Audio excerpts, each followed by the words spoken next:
Welcome y'all to Robyn on the Farm. Today I have a really cool vintage recipe to share with you. This is a really easy dessert recipe. It's called Impossible Pie. Sometimes it's called Magic Pie. This is like a coconut pie, but the reason why it's so magical and impossible is because it forms its own crust. You don't have to make a pie crust. You just mix everything together, pour it into a pie pan, and it magically separates into 3 different layers. I love old vintage recipes and old cookbooks, and this is from the 1970s. So this is a really cool recipe. I'm gonna use my blender. My Bosch has a really cool blender attachment, and the original vintage recipe calls for it to be blended up. So I'm gonna do it the old-fashioned way, but you could easily just whisk this up or use hand beaters or use a mixer or whatever you wanna do. But I'm gonna go ahead and use the blender like the original recipe calls for. To make this, we need 2 cups of cold milk. So just 2 cups, this is whole milk.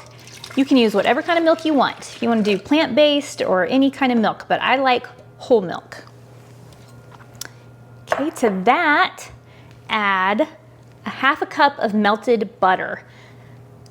Don't substitute oil for this one. You need butter for this one.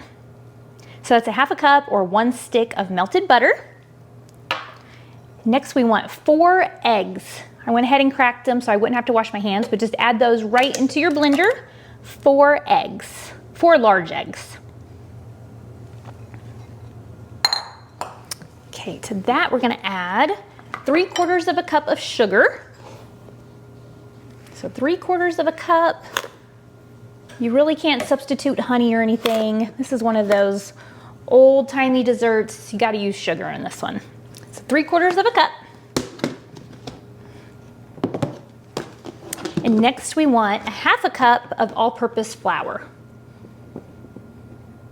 So 1/2 cup all-purpose flour. Let's throw that right on in there. Next we want 1 tablespoon of vanilla. Now you could also use like almond extract or anything else that you would want. This one would work well with that, but I'm gonna use a tablespoon of vanilla. And our very last ingredient is shredded coconut. This is sweetened shredded coconut, but you can use unsweetened too. It just won't be as sweet at the end, but that's totally fine too. I think it would taste good either way. And those are all of our ingredients. You could also add like a 1/2 teaspoon of nutmeg or cinnamon. That would be really good. But I'm just sticking with the old traditional vintage recipe for this one, and it doesn't call for that. So, but I do think it would be really good with it. Okay, let me just attach my mixer here. Okay, now it says just blend it up for about 15 seconds, and then it'll be ready to go in our pie plate. Okay, that's been about 15 seconds. Now for the best part, I get to use my cast iron pie pan. I love cast iron everything, and I especially love this cast iron pie pan. This thing is so cool. And the best part is when you make this easy impossible pie recipe, I don't even have to make a pie crust. This just gets poured right on in there, and it's gonna form its own pie crust. So this is oiled up really good. I always oil up my cast iron. So now you just pour in this mixture.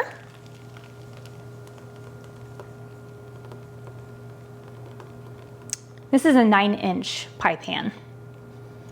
Okay, now while we've been making this, I have had my oven preheating to 350 degrees, and this is already ready to go in there. This is so simple. I love easy desserts. This is gonna be fantastic. I'm gonna let this bake for about 55 minutes. So somewhere between 50 and 60 minutes, you'll want it to be set. And then after you get it out of the oven, you're gonna wanna put it in the fridge for a couple hours to really let it set up. But I'm gonna go ahead and put this in the oven, and I will show it to you when I get it out in just about an hour. I just got our Impossible coconut pie out of the oven, and it looks fantastic. It smells fantastic. I love how this coconut makes this topping on it. Ooh.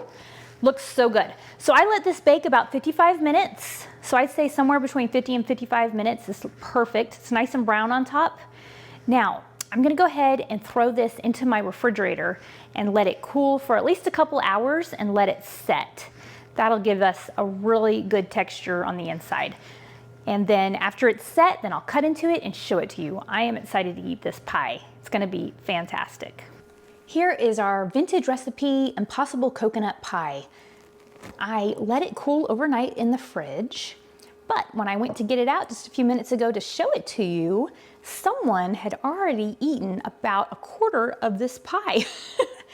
I'm not sure if it was a child or my husband, but someone looks like they enjoyed it. Hopefully it was a couple people, because that would be a really big piece. But I wanted you to be able to see on the inside, so this works out just fine. Here is our coconut layer.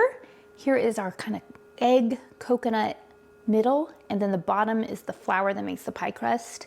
This is why it's called an impossible pie.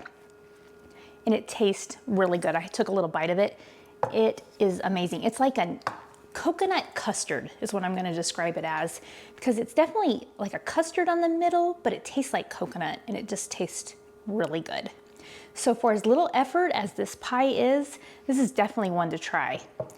We just whipped it together really quick, poured it in the pie pan, and baked it. Let it cool, and it's good to go. And really, whoever had it for breakfast this morning, it was probably a pretty yummy breakfast. Thanks so much for being here with me on Robyn on the Farm. I will put the recipe for this down in the description so you can try it out. Let me know if you like it. I'll see you next time on Robyn on the Farm. Robyn's in the kitchen, dough beneath her hands, wheat from the fields and eggs from her land. Sunlight through the window, a warm golden glow. She's working hard to make that dough.